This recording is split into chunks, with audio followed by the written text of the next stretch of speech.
One of my favorite things in the world to do is watch Friends. I know it's been off for years and years. It's not even around, but I still find myself binge watching old episodes. And I was thinking about this today and thinking, it's the predictability of the friends in the circle, right? You have Chandler with his quirkiness, Monica with her type A of just everything has to be so neat and tidy and organized. It's Phoebe's ability to make you laugh at her silly songs. Ross always comes in with those smart comments, and Joey and him and his food, like it is just so hilarious. And of course, Rachel, she just brings everybody together, and it's just such this beautiful, cohesive team of people.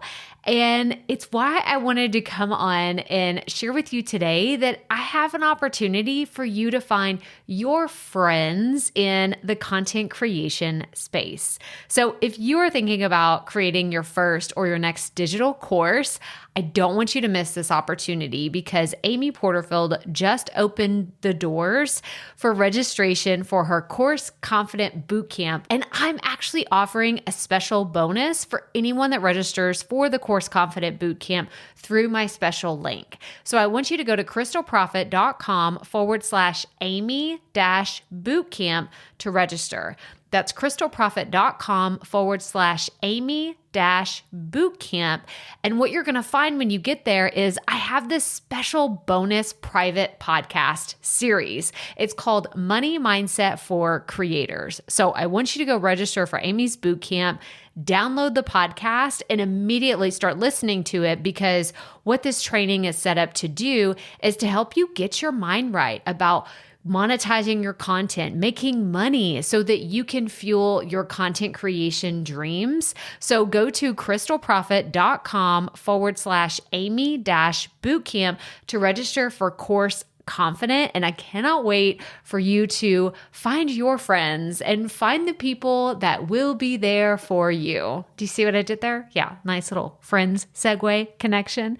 Go to crystalprofit.com/Amy-bootcamp. And I cannot wait to see you inside.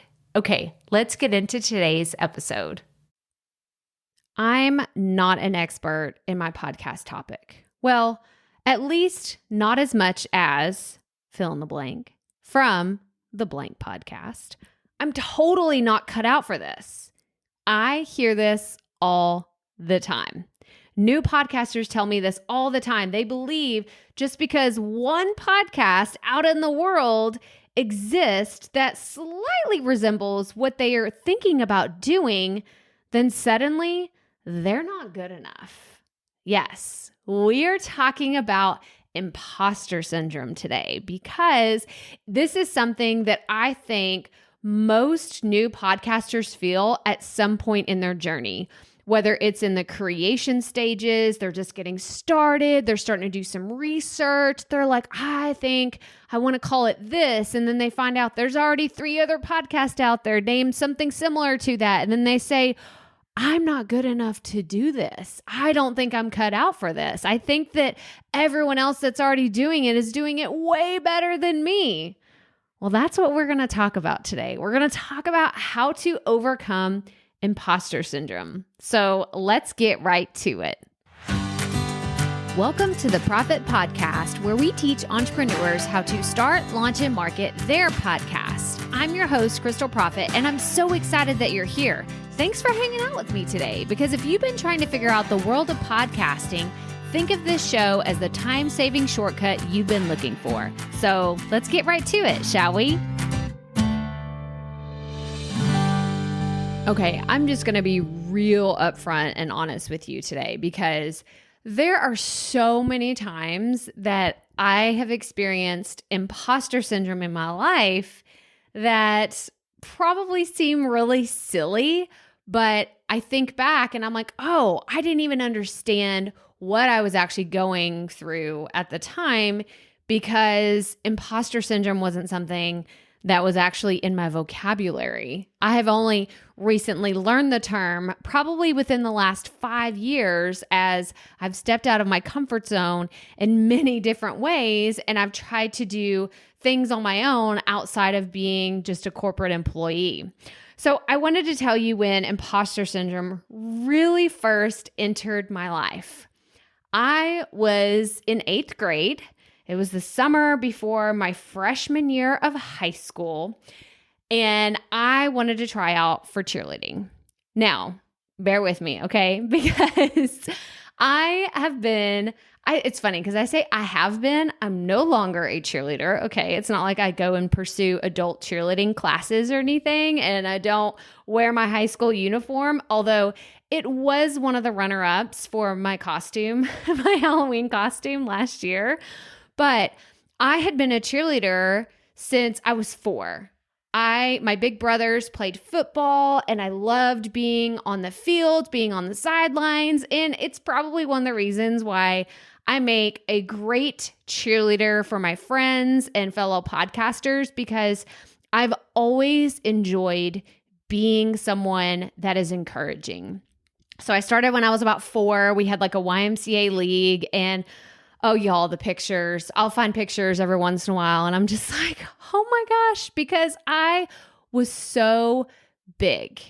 And when I say big, I was, let's see, I'm trying to think of the right height requirement that I actually hit. I think I hit 5'5" when I was about 10 years old. That is not an exaggeration. I used to have my basketball coach, have my birth certificate in their back pocket because we would go to basketball tournaments and no one believed that I was the age that I was. They were like, she failed like 3 times. Yeah, I developed very early. I was super tall. So can you imagine a 4 or 5-year-old cheerleader that looks like she's probably 6 or 7 out there, and they're like, oh, that's cute. They let that older girl out there, cheering with them. Like, that's so precious. Y'all, I didn't even know. It wasn't even a thing to me because I was doing what I loved. I was screaming at the top of my lungs. I was watching my brothers play and my friends play football, and it was just so much fun for me. I did not care if people were saying, she's so much bigger. And honestly, no one ever said anything to me, and I didn't notice until I got a lot older. So as I was growing up, because I was such a big girl, I was so tall, and let's just be honest, mama's got a little junk in the trunk. I'm a very thick girl as well. But I've always been in athletics. So I'm like, I'm solid muscle. Okay. Like this is how my body is built. I am just straight up. I got my dad's like tree trunk thighs, and I'm okay with it. Okay. Because it made me a great base as a cheerleader. Man, I could throw people in the air higher than anybody else. That was actually a challenge for myself when I got into high school and all the things like I'm getting ahead of myself. Okay. Let's go back to the tryouts. Okay. Cause I have some other stories for another time of like what it's like to throw someone in the air and then they come down and like hit you right in the face and all the things. It's a dangerous sport. I will say that. It is definitely not something that's just makeup and pretty bows and all the things. If you watch Cheer on Netflix, yeah, that's what it's like. And actually, Corsicana, where they filmed that, is 30 minutes from my hometown. So yes, competitive cheer is a real thing. But going back to that summer, before I was going to try out. So let me give one more backstory. In 7th and 8th grade, in middle school, I did not cheer. Because in order to cheer in 8th grade, you had to be on what was the cheer squad in 7th grade. And I thought the cheer squad was dumb because all they ever did was sit in the bleachers. Sometimes they would stand up, sometimes they'd sit down, and there was like 30 of them. There was 30 girls in the stands all screaming the same thing. Most of the time they were offbeat. And I was like, that just doesn't look fun to me. I want to be out on the field. I want to be the one down there, screaming, cheering the guys on, because that's what I knew growing up in the YMCA cheer. That's what I did. We were on the sidelines, not in the stands. I didn't sign up to be in the stands. So in 7th grade, I did not do the cheer squad. But you have to do the cheer squad in order to try out for 8th grade cheerleading.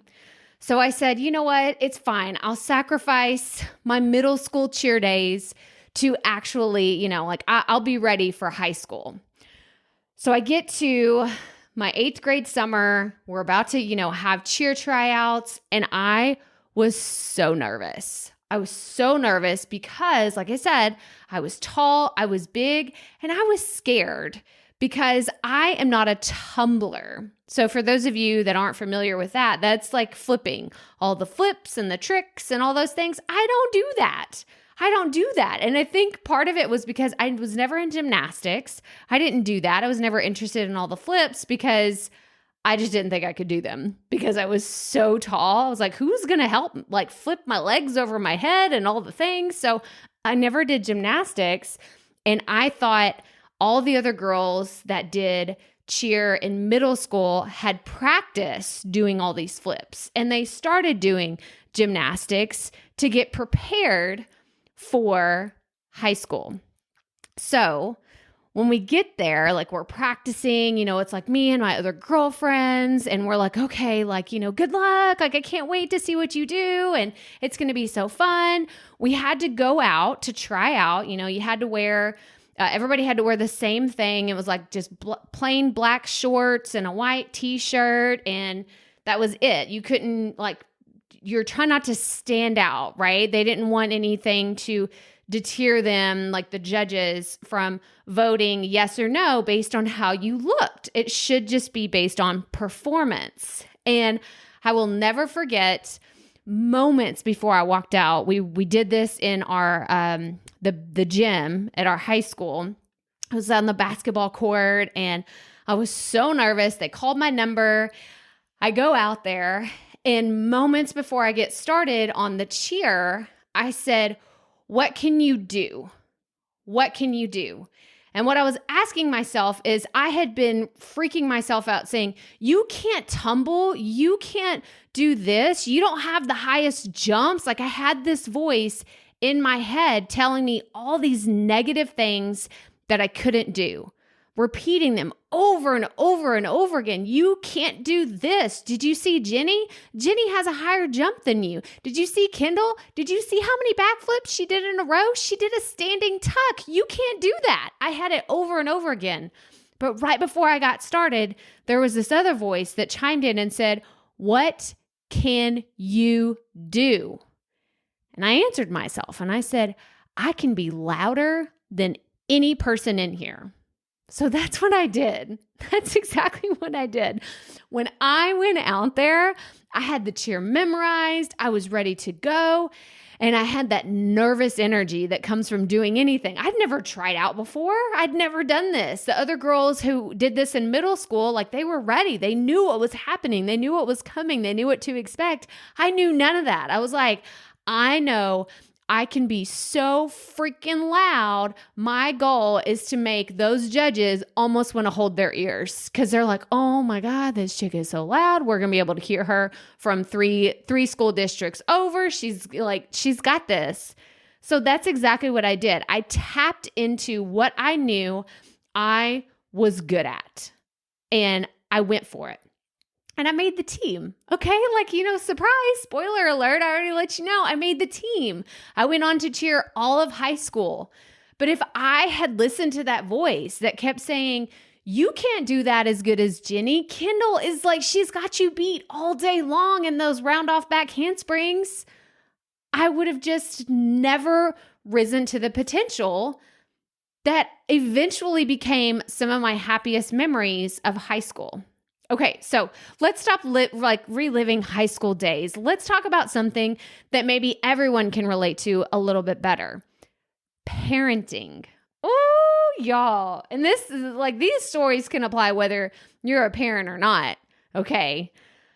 I will never forget being a mom for the first time and them handing me my son. So just for some context, I had my oldest son when I was pretty young. I was 22. I was 21 when I got pregnant, and I was 22 when I had him. And I will never forget them handing me this little baby and saying, what am I supposed to do with this? Because I had no clue what I was doing. Absolutely none. I'd read all the books. And, at that time, there wasn't all these things online. It was, you just bought What to Expect When You're Expecting and apparently you're supposed to know how to be an amazing parent just by reading that book. Well, I'd read the book cover to cover, right? I knew what I was supposed to do until they handed me this little thing. And I'm like, oh, wait, I don't really know what I'm doing. How do you change the diaper again? And what, like, okay, I just got to make sure he's breathing, right? Like there were so many things coming up. Again, that voice that was saying, well, you can't do this. That's not how your mom did it. That's not how your grandmother probably did it. You're probably doing this wrong. And he's going to be in lots of therapy because you're a terrible mother. These were the thoughts coming into my head. I know it's crazy. It's ludicrous, but this is exactly what happened to me when imposter syndrome started like seeping into me as a brand new mom. But again, that other voice came up, it got louder and said, what can you do? What can you do?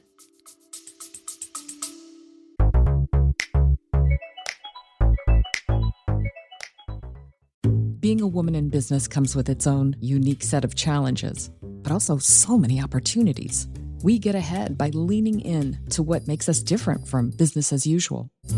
I'm Samantha Hartley, host of Profitable Joyful Consulting, inviting you to a special 6-episode series exploring the experience of being a woman in business. You want to hear from women consultants who've hit $1 million, who sell 6-figure engagements, or who've broken their own revenue ceilings? Yeah, those are my clients, and they'll be sharing too. Join me for 6 must-listen episodes that tackle key challenges for women consultants. Follow Profitable Joyful Consulting on your favorite podcast app. So what could I do? I could stand up and walk around with this baby until it stopped crying. And you know what? It did. And then like we kind of took baby steps literally into figuring out parenting. And now, you know what? He's a 6th grade young man. Like here he is. He's going to be 12 years old this year. And I'm like, you know what? I got this. Like he's still alive. He's still alive and, going. He's super smart. And I have to attribute that to keeping going. I didn't just give up and say, I don't know what I'm doing. I kept going. I kept taking baby steps. There's still times where that voice will come in and be like, you don't know what you're doing. And I will say, what can I do? What can you do? I think that is one of the most important things that you have to ask yourself. Stop comparing yourself to someone else. Stop saying, well, I don't have as good of a business platform as Amy Porterfield, who's been doing this for 12 years. I don't have as good of a website as someone else because they paid someone $20,000 to design it. I don't have as big of an email list as this person over here because that is all they do. That is literally all they focus on. You have to ask yourself, what can I do? What can I do well? What am I good at? Okay, this is how you overcome imposter syndrome. What is the next best thing that I can do?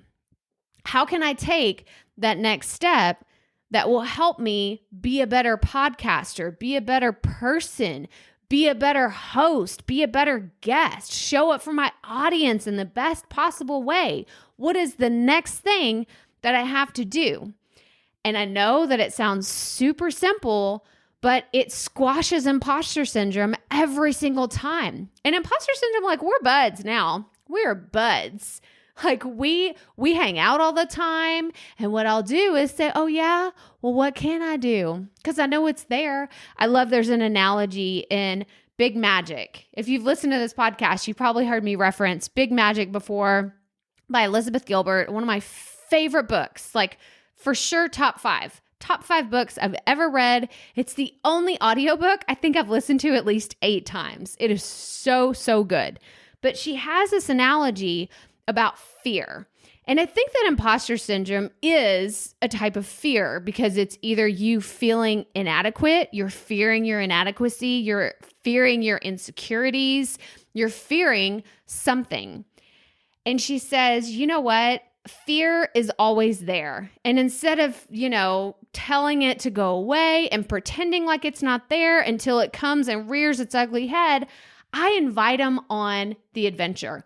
Because I know he's going to come. I know he's going to show up when I least expect him. I know that it's part of the journey, But what she says is she pretends like, she's going on a car trip. She's in a car ride and it's her creativity and fear. And she says, me and creativity are driving. Okay, we have control of the air conditioning. We have control of the radio. You just sit in the back and shut up.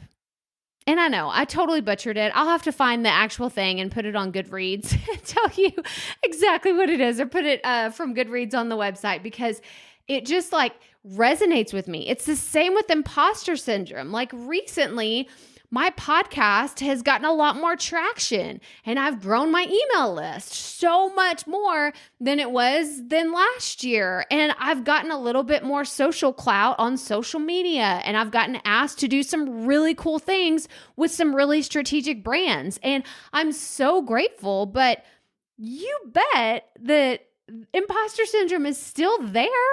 It is 100% still there. It's still creeping up and saying, yeah, but you're really not the right person to be doing that. Did you know there's other podcast experts out there? They've been doing this longer. Okay, so you're probably not the person for that speaking opportunity. You should probably just go sit down. You're not ready. You're not good enough. And then the other voice comes in and says, oh yeah? Well, what can you do? What can you do better than anybody else? What can you do that will help you take that next step forward? What can you do that will make you a better podcast coach? What can you do to be a better mom, a better wife, a better sister, a better daughter? Like, those are the questions that I listen to, not all the things that I can't do or the reasons why I'm not good enough. I don't care about those. I really don't, because they're always there. They're not even exciting to me anymore. When those like creep in my head, they don't even really get my full attention. I hear them. It's like they come in and I'm like, okay, it's back. All right, whatever. Okay, yeah, I hear you. Now move on, because we're going to focus on what we can do. And that's what I want you to take away from this today, because for those of you that don't know, I haven't always taught podcasting on this show. Okay, this is a rebranded podcast. There was a time when my focus was solely on sharing stories from female entrepreneurs and how they got started. Then I wanted to shift my focus and go all in on podcasting. And I was scared. I really was. I kept saying, why would anyone listen to me? I've only been podcasting for a year. There are experts out there who've been doing this for years. Like literally since the dawn of podcasting, people have been doing this and it's not me. Why would anyone listen to me? And then my mentor, Amy Porterfield, we've already talked about her. She gave me a nugget of wisdom that I have started sharing with other people. And she said, you only need a 10% edge on the people you want to teach to. I'm going to say that again. You only need a 10% edge on the people that you want to talk to. So for me, that meant that my 10% edge was that I understood podcasting and how all of the technical pieces work together. And I knew how to develop content ideas and I created a reliable system on creating content every single week. And I could navigate some of the basic questions that people had. I will never forget, I was part of the Buzzsprout. They have a free Facebook group. And I'm like, oh, I'm an OG. Like I was there back before, I even think they didn't even have 2,000 people whenever I was in their community. Now I think it's getting close to 20,000 people in there. But I remember going in and I would just kind of sit on the sidelines. We've talked about this before in Facebook groups where people be kind of lurkers and they're like, just, we're observing. We're just kind of watching to see what's going on, what's happening. That's what I did in the group for a long time until I saw a question and I knew the answer. And I got so dang excited. I was like, oh, I know the answer to that. And so I would go and give them, like, hey, here's my answer. I didn't have any content to share with them because I wasn't even doing podcasting at that time. I was thinking about it and saying, can I really do this?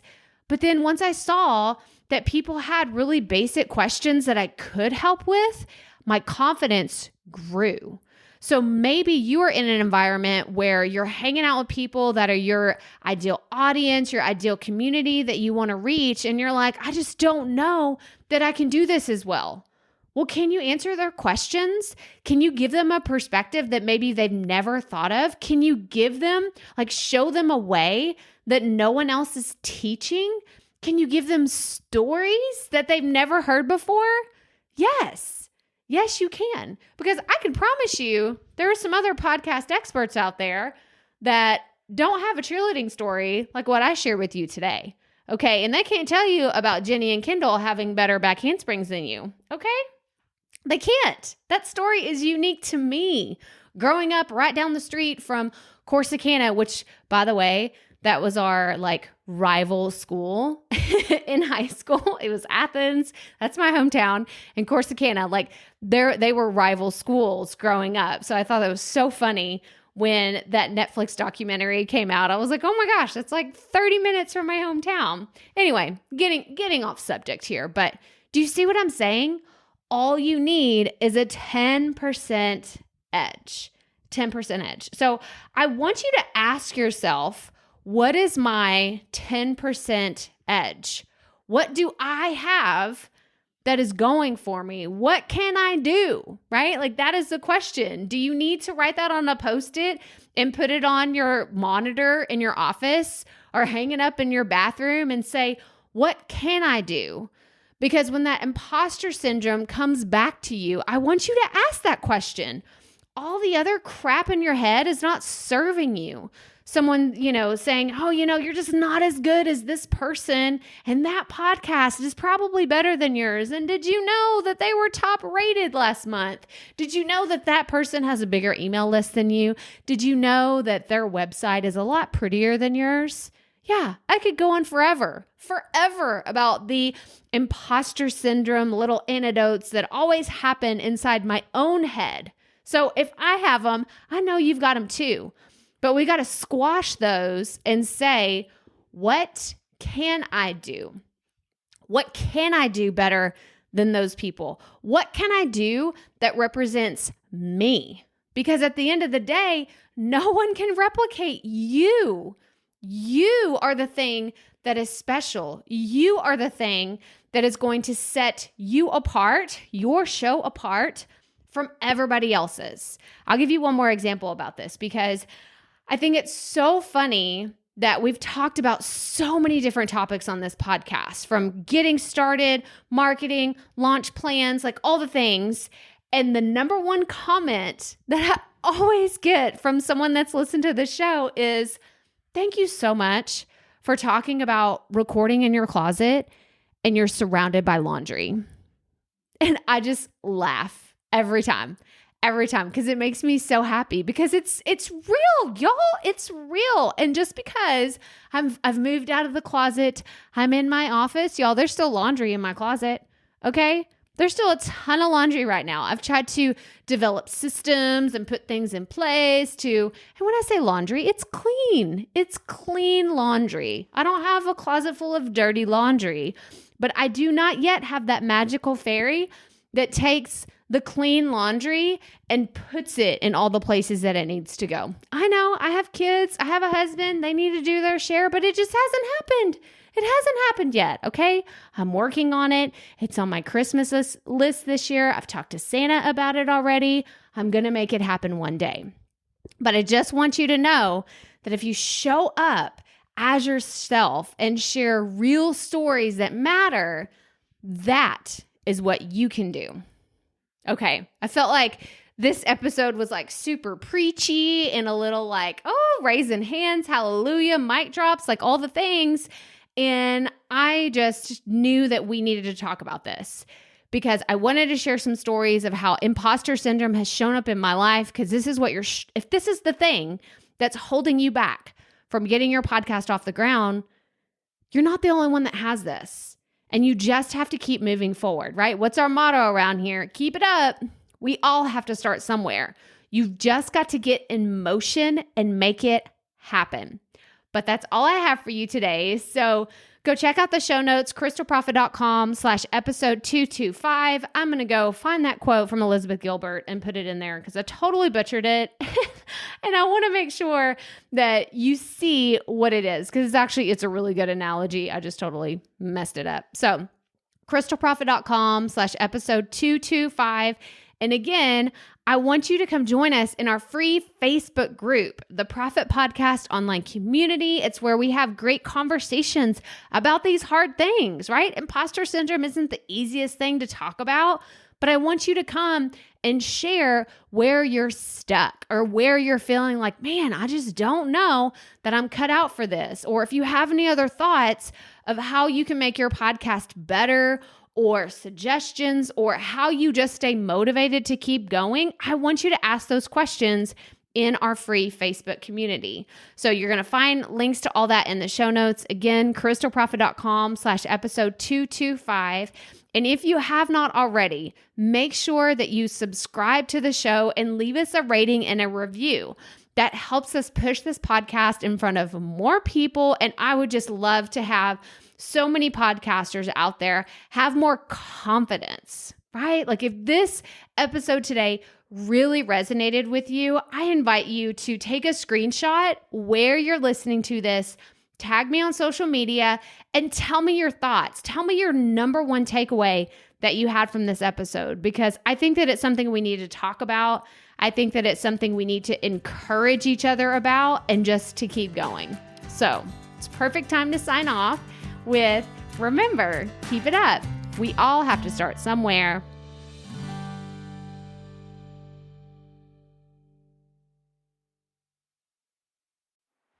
Hey, Profit Podcast listeners, thanks for sticking around to a little bit after the episode to hear this special message because I want to hear from you.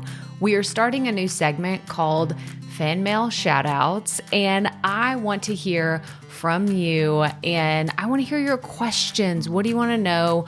What questions have you been dying to ask me? So here's how to make this happen. Go to the app where you're listening to this podcast right now. Go there. I'll wait a second. Okay.